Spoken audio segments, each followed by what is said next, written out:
gentlemen, welcome to Peace Island Institute. My name is Mehmet Kılıç. I'm the director for the Center for Global Affairs at the Peace Island Institute. There's a saying, empty stomach listens to nobody. I hope you enjoyed your dinner, and I hope you are ready to listen to wonderful speakers about the hate crimes, anti-Semitism, and Islamophobia. The topic for today's Abraham's table is hate crimes, anti-Semitism, and Islamophobia.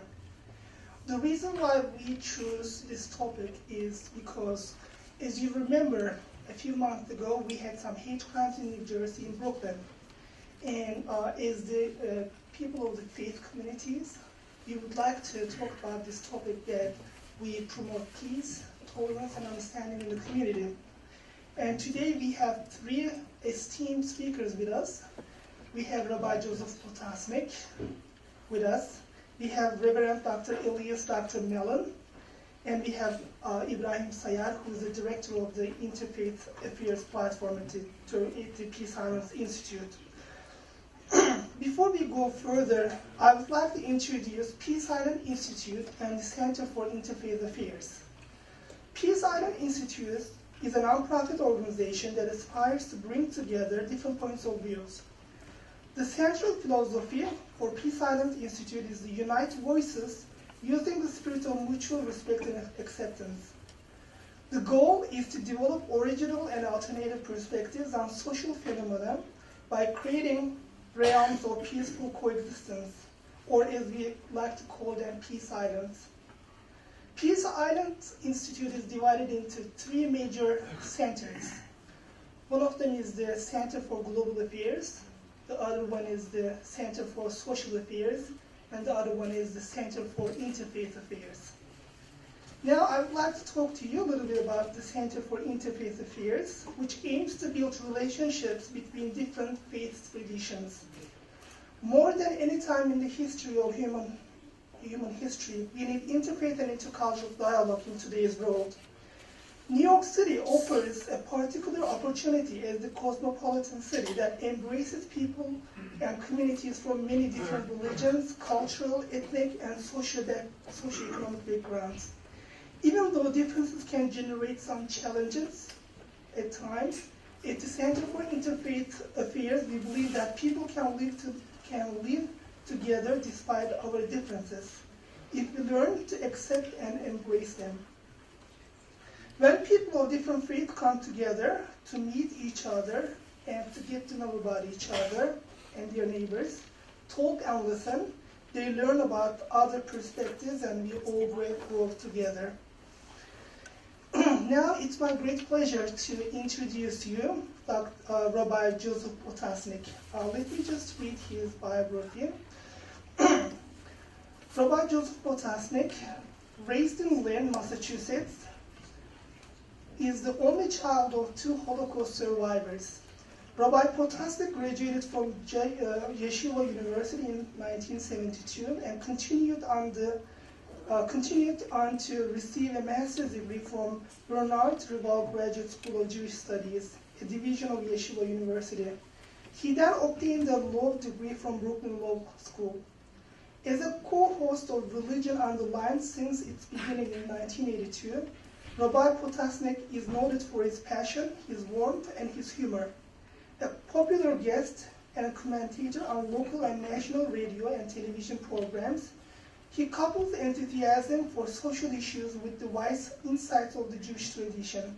He carries these unique skills over to his work at Congregation Mount Sinai in Brooklyn Heights, New York, to his role as the Executive Vice President of the New York Board of Rabbis, and to his chaplaincy of the New York City Fire Department.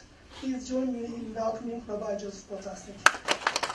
Thank you very much for the invitation and for hosting a wonderful buffet.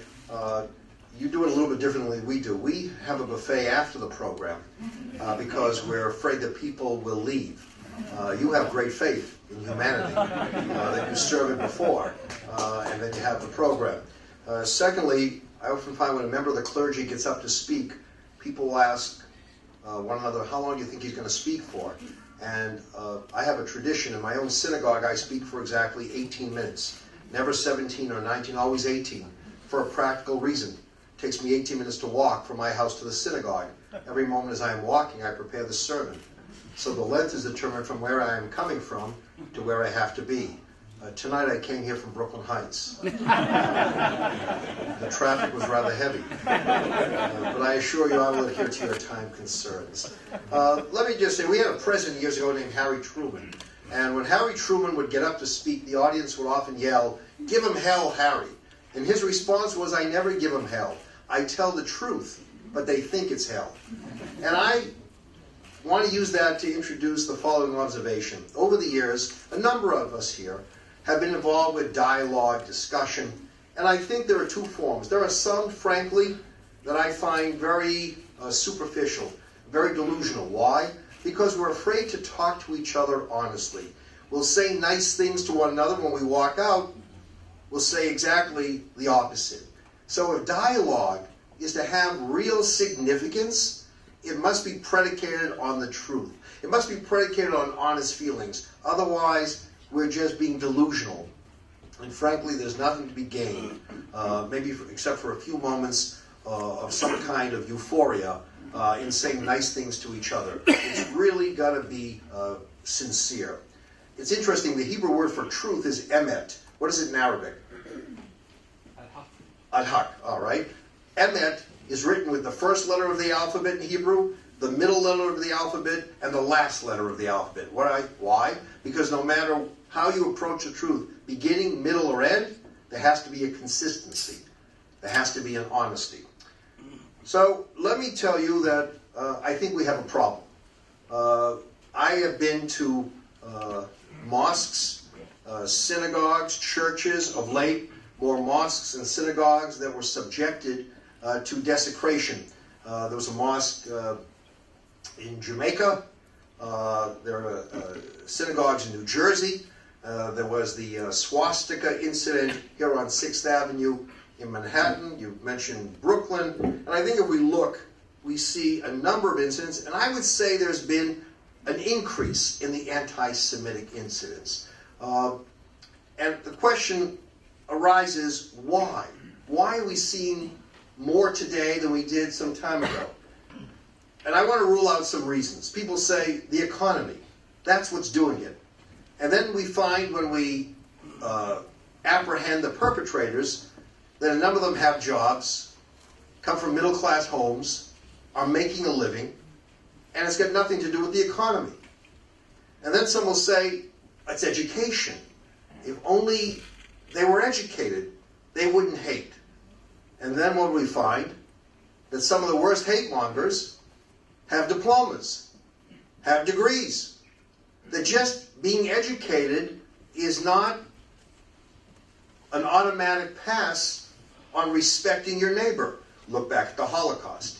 The people who designed the camps, the people who designed the Nuremberg laws were lawyers and engineers. That whole system was built by educated people. So education is not the answer. Then I find people say, well, it's on the right. But when you look at anti-Semitism, I see it's on the left as well. It's left and it's right. What I find interesting about anti-Semitism is that it has been pervasive in a host of countries. Look back at the Bible.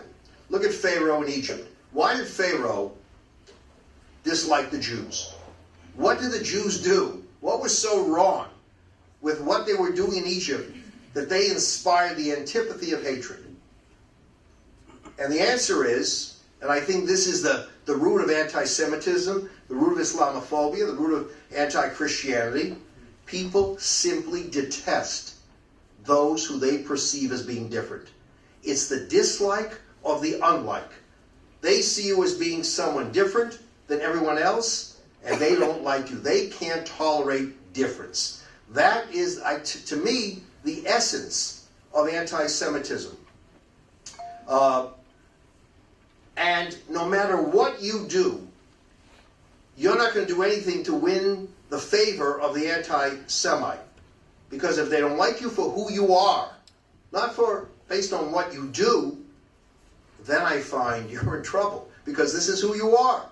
And you shouldn't have to change your identity, nor does it help in most cases, even if you try to change your identity. As a matter of fact, I found over the years that people who dislike you more when you dislike yourself less, right? Because you're trying somehow to camouflage your true self, and they won't accept it. I also feel, I was telling someone at the Wiesenthal Center the other day, he says, why do you think there's been this increase in this hatred? I said, well, we're living at a time today when disagreement is very often predicated on anger, on hatred. You read those emails, you get those toxic emails. Today you can't have a simple disagreement with someone. You have to seek to destroy that person. You see the blogs that take place. Tom Friedman made an interesting observation. He said he was in a bank recently, and there were some people who cut in the line in front of him. And he said, I was going to tell them. Then I thought to myself, if I do that, I know that when I get back home, there'll be a blog. They'll say Tom Friedman of the New York Times is a nasty SOB. He's disrespectful. So we live in this time where you don't have substantive civil discourse. You have people who only look to put down the other. And anti-Semitism, to me, is a manifestation of that kind of mentality. So the question then becomes, so what do we do about it? If it's there, and we can't change who we are, so what's the alternative? The alternative is, very frankly, that we have to do more to speak out for one another. Thankfully, we do live at a time that when there is an attack, it's not just Jews who speak out. We stand with Muslims and with Christians in denouncing that dastardly act. But we have to increase. We have to be a greater, there has to be a greater number of people speaking out. I was talking to the ambassador from Iraq here to the United Nations, and he was saying to him, what's happening to Christians in Iraq? Why is it Christians in Iraq are being attacked? Who do you think gave their lives for the liberation of Iraq? Most of them are Christians. And yet Christians in Iraq need this kind of constant protection. So he said to me, look, when you look at the book, we're all created from Adam and Eve, we all have the same kind of birth certificate. I said, that's fine. But the movie is different than the book. The book sounds very nice, but the movie is totally different. So I would only hope that based on these kinds of realistic and truthful discussions, that we understand that it's not enough to speak out for ourselves. We have to speak out for the other. My parents came to this country after the war. They lost their families in the Holocaust. The first group to reach out to them were the nuns of St. Mary's Church in Lynn, Massachusetts. Now, why would Christian nuns reach out to my parents? They weren't Jewish. And nuns had certainly other issues that they were dealing with, because they saw my parents as human beings who needed help. They saw them as hurting, having lost, most of their family. And we have to really build stronger coalitions. We go to some of these demonstrations, and there's a handful of people. You don't have the vast numbers. And I think we need to look to entice people, to encourage people, and to say,